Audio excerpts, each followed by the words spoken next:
I'm Malin Brännback. I'm a professor of international business from Åbo Academy University in Finland. And I'm Carsrud. I'm visiting research professor at Åbo Academy in Finland.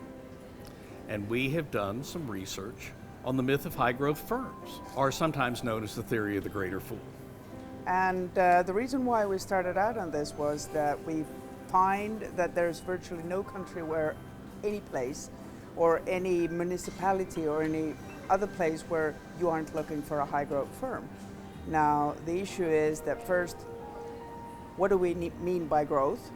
And regardless of which dimension we took, what we could find was that there aren't a whole lot of high growth firms. On average, in fact, if you want to create one of those, and if that is the growth or goal for a startup entrepreneur, you're going to have to create about roughly 200 ones before you can find one. And even they won't be very big. It's a bit like, you have a higher probability of being struck by lightning indoors than you do of having a high growth firm. We've kind of gotten this myth of gee, we're looking for people who hire lots of people. That's what politicians want. But when you start asking entrepreneurs, do they want to grow? They have a very different definition of growth. And if you look at venture capitalists, they can't even define what growth is. So that's what we did in our book with that process, is kind of look at that area.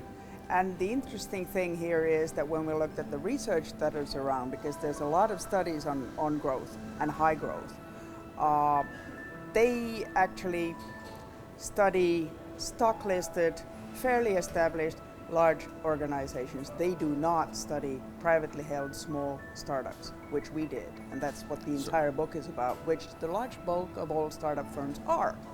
Don't worry about growth, worry about being profitable. Yes. Because what we have found from a batch of our research that's been published in a number of places is that it is easier to move from profitability to being a star, which is both profitable and growth, than it is to move from growth to being a star. In fact, you have a higher probability to become a failure if you start being with growth as the modus operandi, the strategy. So it really is, how do I build a profitable business? Yes. Count the money, make sure that the bottom line is black and not red as soon as possible. And that you've got a business model that generates revenues. And not just selling to what the venture capitalist is looking at if they're going for an IPO. Silicon Valley cannot be replicated anywhere else. Even people in the Valley who talk about the lean startup model admit they have an ecology, a context for those firms that is not replicable almost anywhere. And I live in Austin, Texas, which is supposedly the high-tech city now. And even it doesn't have the same kind of model. And I mean, one of the issues with Silicon Valley is that if you have a concentration of venture capital or something like that, you certainly don't have that in many places in Europe, and in Finland it's like, that's like a needle in a haystack. So replicating the Silicon Valley concept into some other area, you can't just copy and paste there.